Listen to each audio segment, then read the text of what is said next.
Today we're going to do a transmission service on my Farmall 140, International 140, depending upon what year it was built.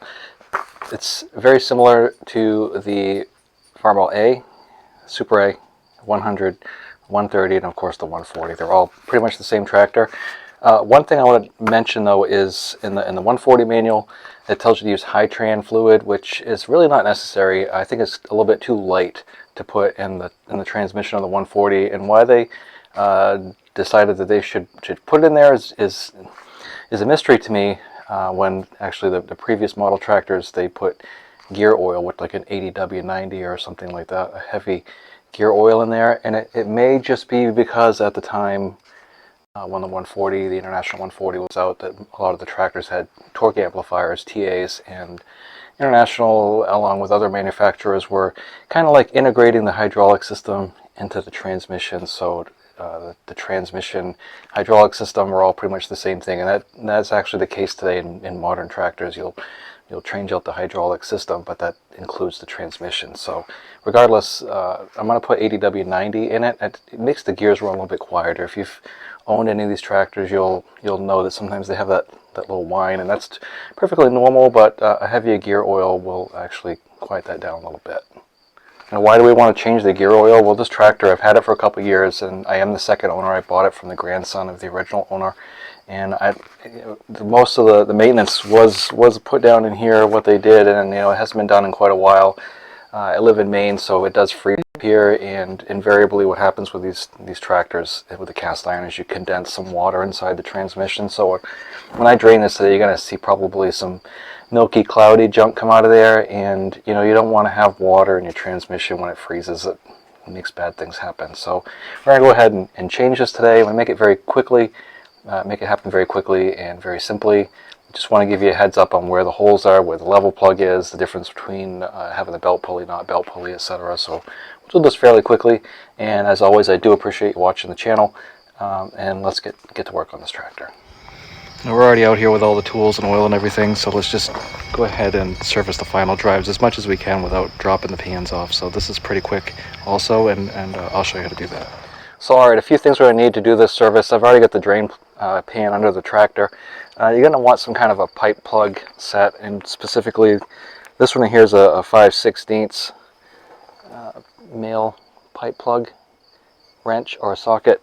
So it's going to go into a 3/8 drive socket, and I need this to get to the level plug on the side of the tractor, and I'll show you what that is in a second. But the 3/8 doesn't fit, so a 3/8 socket, it won't work. You have to have something like this to get in there.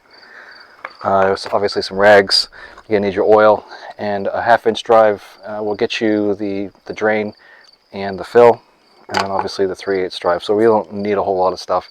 Some people put gloves on, but I don't want to get too dirty here. So anyway, let me show you where these plugs are that you're going to be accessing. So the thing about the 140 as opposed to the Cub is there's a little bit more room under here to get to things. So while I'm down here, I might as well go ahead and check the fill on the final drive. So we're gonna pull those plugs off the final drive, and we'll add some oil as necessary. So let's get these final drive plugs off real quick. Unfortunately, I have to get down here and get a little dirty, but this tractor is a fast hitch, and I've got my on here right now is the side dresser, and it looks like that might just be in the way. We'll find out here in a second when I go to take it off. I think it is. I think it's going to be in my way. So we'll have to pop this side dresser attachment, this gear off, or not off, but up a little bit. So let me do that, and I'll be right back.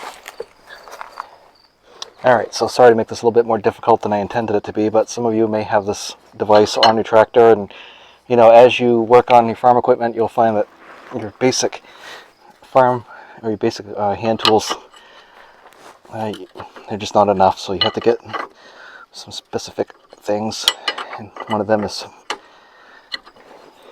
big wrenches.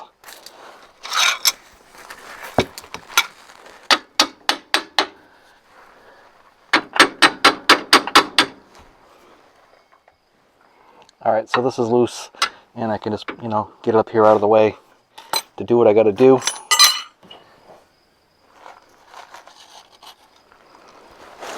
All right, I've got the side dresser up out of the way here.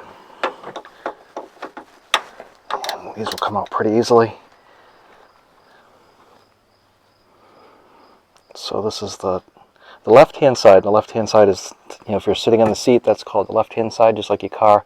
Right-hand side would be obviously the other side if you were sitting in it. So not seeing anything come out of there, and I can stick my finger in there and I can feel some oil in there, but not as much as I think there should be. So it does look pretty good still. It's got some good color still, but I'm gonna go ahead and add some in there. So before we're done, we'll go ahead and do that. Now the drain for the transmission is going to be back here, and I'll move the camera here in a second. So right here in front of the transmission shift lever, there's another pipe plug here, and the 1/2-inch drive fits in there pretty well.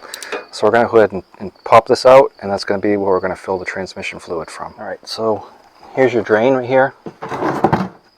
And again, I've got the belt pulley on here. And this right here is a level fill plug for use when you've got this on here. You don't actually need to pull this plug out here. So he's going to pull out this one.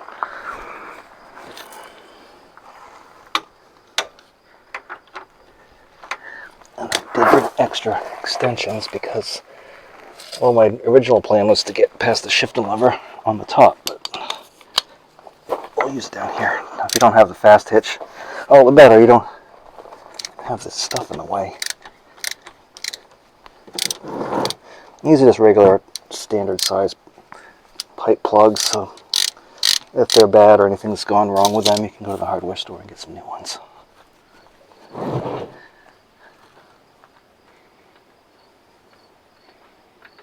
And that's pretty much what I thought it was going to look like.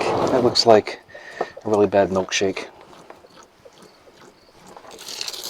Alright, down here on the left side of the tractor, right in behind the brake rod. So here's your brake rod right here, and you'll see right in behind it there's a little pipe plug, and it's a tiny one, and that's where you need the 5/16 pipe plug, and it just about fits in there. It's a little tight. Like I said, a 3/8 won't fit, and so I've got to use both hands in here to. I'm sorry, I have to put you down again.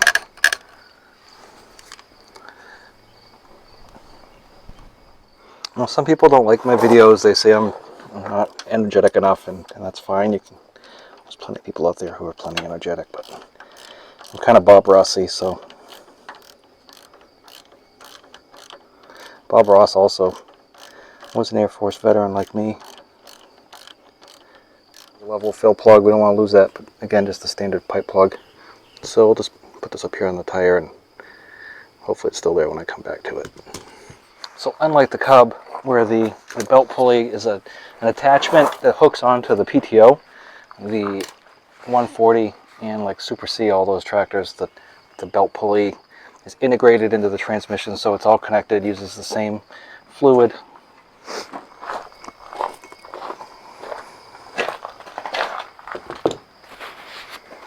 All right. So this is just your standard Tractor Supply 80W90 gear oil. And it's going to take, at least a gallon, maybe a little more. And this tractor is sitting on a little bit of a hill, a little bit of an incline. It's not perfect. So I'll probably close it and add just a little bit more, maybe another half a quart or so.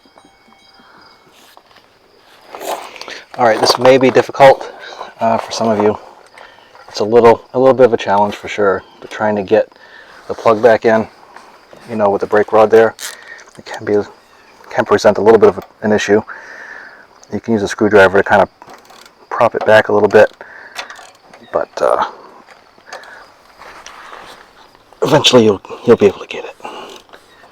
You just don't want to cross thread it, so be very careful, because this one's easy to cross thread. You've got a downward force pushing against you there, so make sure it's going easy before you start twisting. I'll check that again after a little bit of use when I work in the garden, so we'll run it for a few minutes and check it, make sure nothing's falling out, make sure the plugs are still there, nothing's leaking, etc. So we'll go ahead and put just a little bit more in there to compensate for it being at an angle. Make sure you replace your plug up here on the top.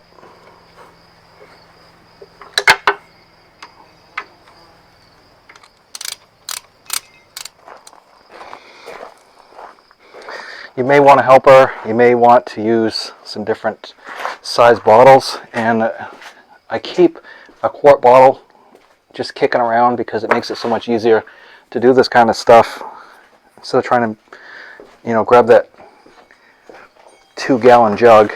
It's funny how everything's shrunk these days. They used to be 2.5 gallons, now they're 2. A case of beer used to be 24, now it's 18 or whatever. So anyway, regardless, I got these small little bottles here that I just keep one around, and then I fill it up as I need to. And all we do with these is we just put oil in until it comes out.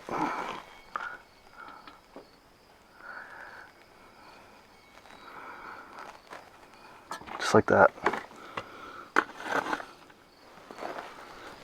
But I do recommend just keeping a quart squeeze bottle around, just to make your life a little bit simpler.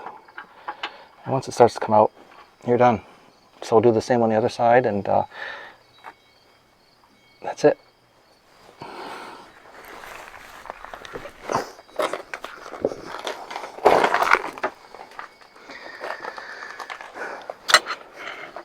Put this guy back on.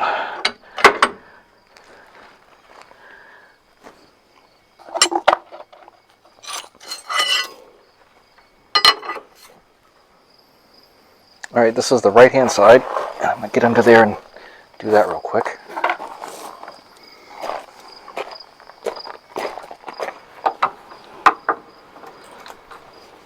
So that's it. Pretty cut, dry, pretty simple, and hopefully it was explained well enough to you. But if you have any questions or any concerns, go ahead and put it in the comments down below, and I hope you have a great Memorial Day weekend.